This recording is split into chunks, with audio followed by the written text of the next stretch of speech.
tu commences à toucher au réglage comme je vous l'ai montré tout à l'heure, ne serait-ce que les pneus, la pression des pneus, la pression de freinage, l'équilibre du freinage, le conduit de frein, le contrôle de motricité, la sensibilité de la direction, s'amuser à aller chercher le... Chimo, ok, j'ai la demande d'amis. C'est bien les mecs, honnêtement ça me fait plaisir. Je vais vous accepter.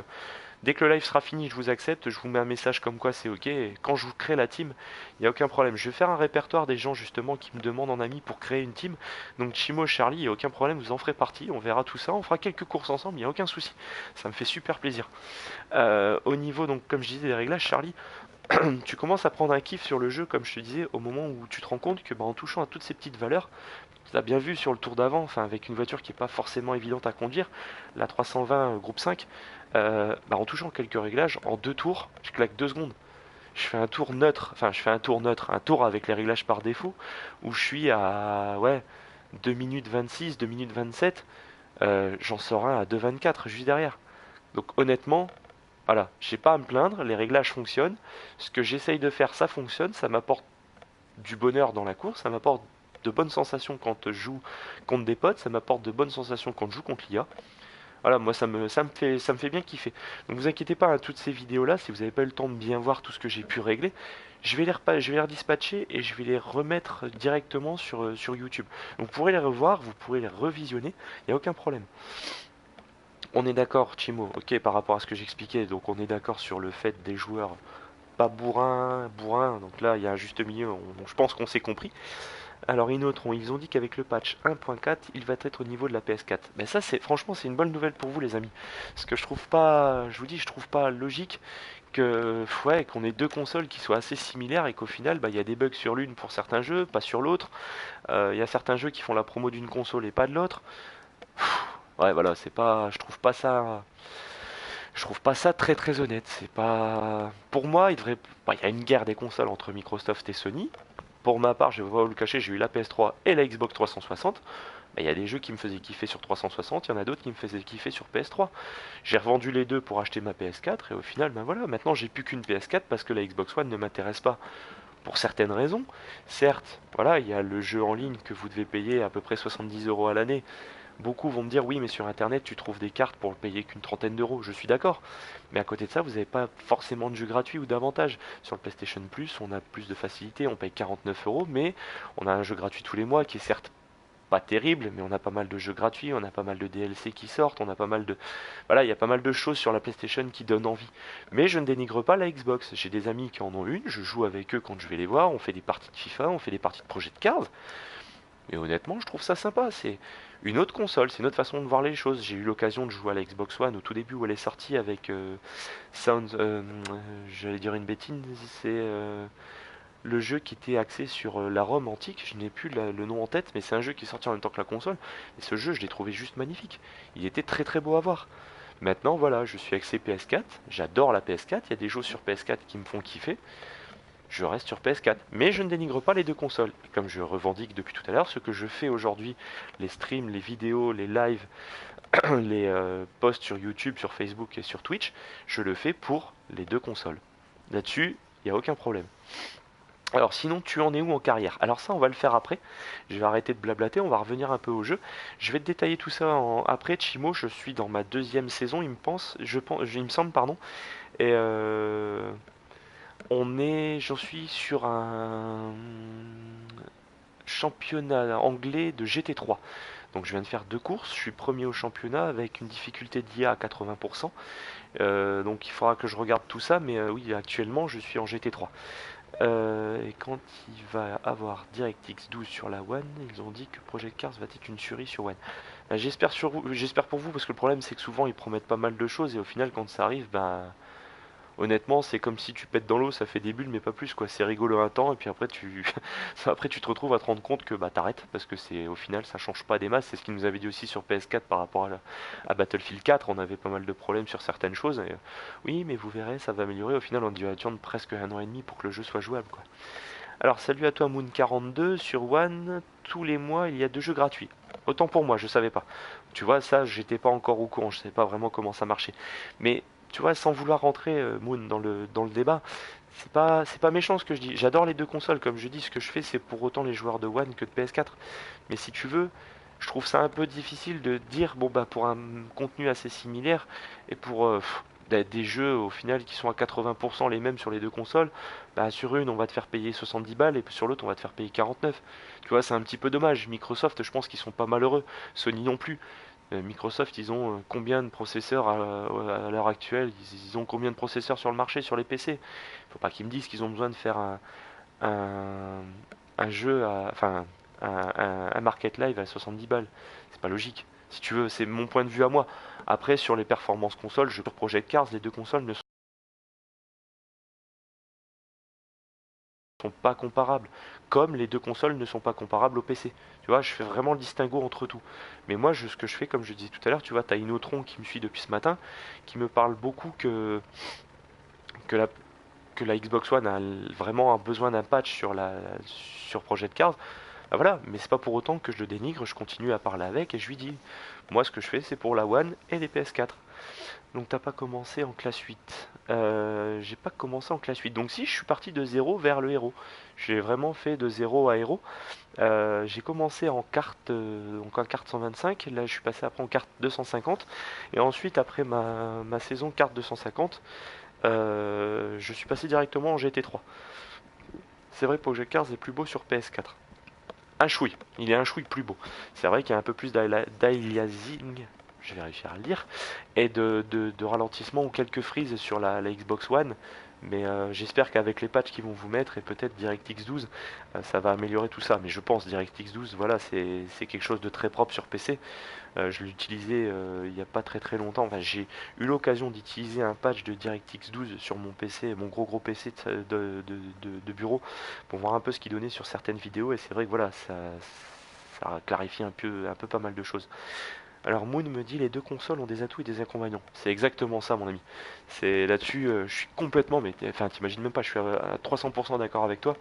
Euh, voilà, il y a des atouts sur la PS4.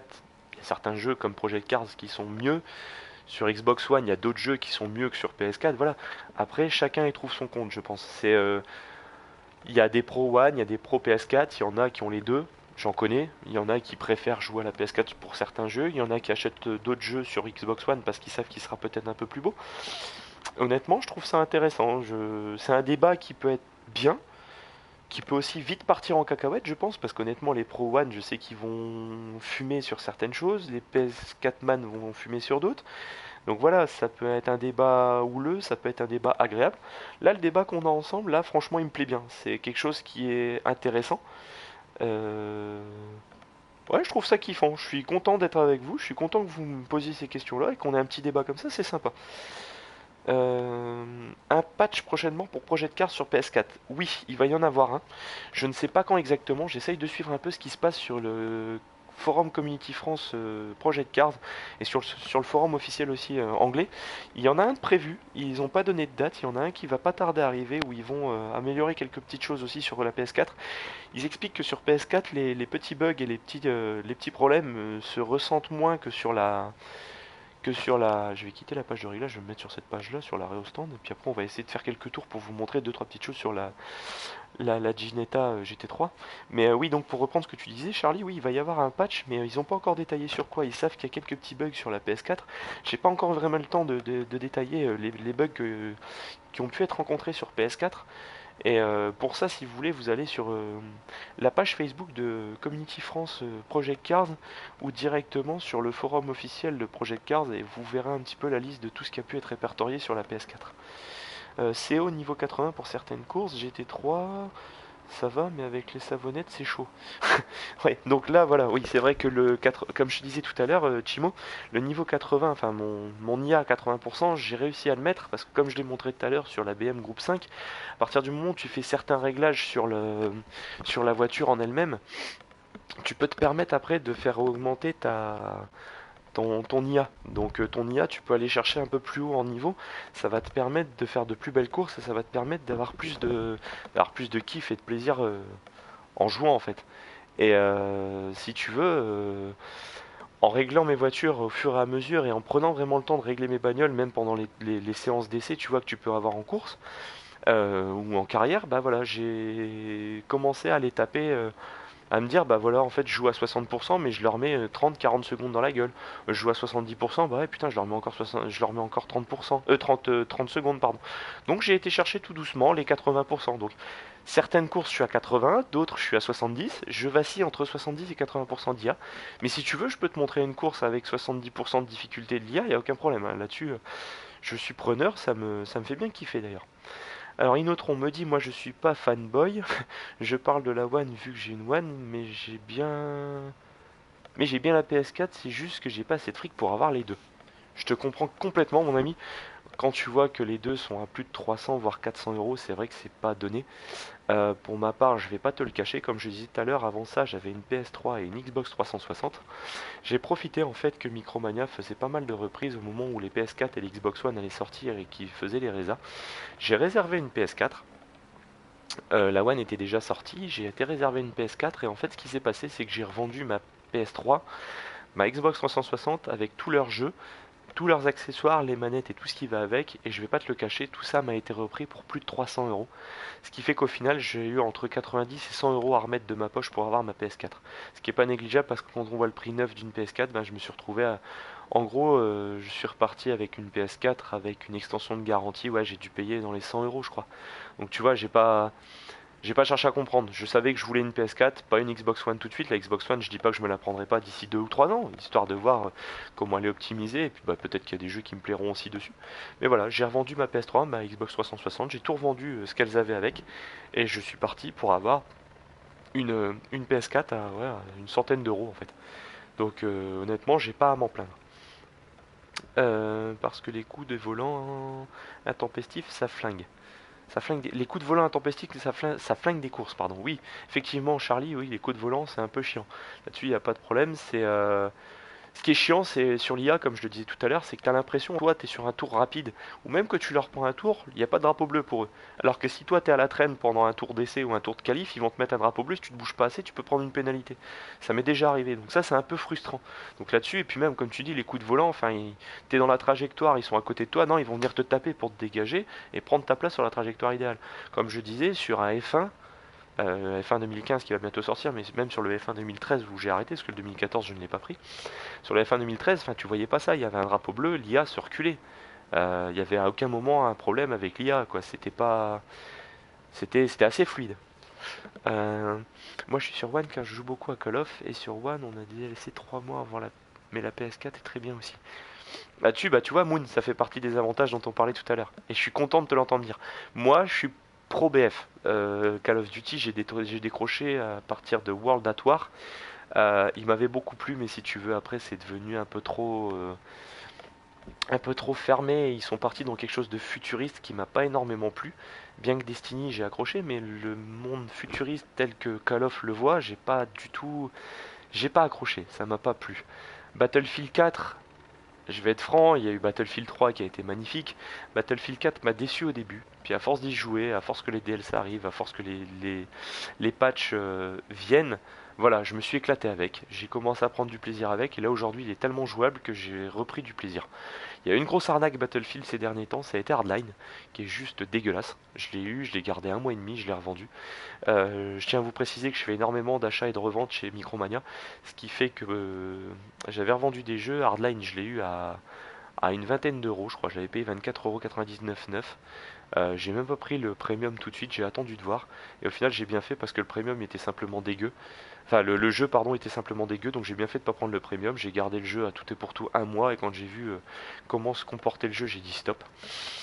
Je suis revenu sur BF4 et je me suis bien éclaté. À l'heure d'aujourd'hui, j'ai Project Cars sur lequel je suis et que je passe énormément de temps. Pareil, j'ai fait de la revente de jeux pour Rare Project Cars, j'ai revendu Battlefield Hardline, ce qui fait qu'au final j'ai eu mon Project Cars pour pareil, 24,99€. Donc vous voyez, même si vous voulez vous acheter des jeux neufs, il n'y a pas forcément obligation d'aller dépenser 70 balles dans chaque magasin. Il y a beaucoup de gens qui se font arnaquer, il y a beaucoup de gens qui disent oui mais les jeux ça coûte trop cher. Je suis pas fan de collectionner les jeux vidéo, enfin j'ai plus aucun jeu de la PS3, je vais pas vous cacher, j'ai la toute première NES, j'ai la Mega Drive à la maison, mais ça je les garde pour les revendre d'ici quelques années. Mais voilà, c'est pour moi je trouve pas l'intérêt en fait de garder des jeux, de les laisser moisir dans un coin. Je me dis bon voilà, je vais les revendre, ils peuvent servir à un gamin qui a pas forcément les moyens, il va le trouver 20 euros, 10 euros d'ici à un an ou deux, mais il sera content de l'avoir dans le bac occasion à 10 euros le gamin et pouvoir jouer avec. Moi j'aurais joué 6 mois avec, j'en aurais tiré un bénéfice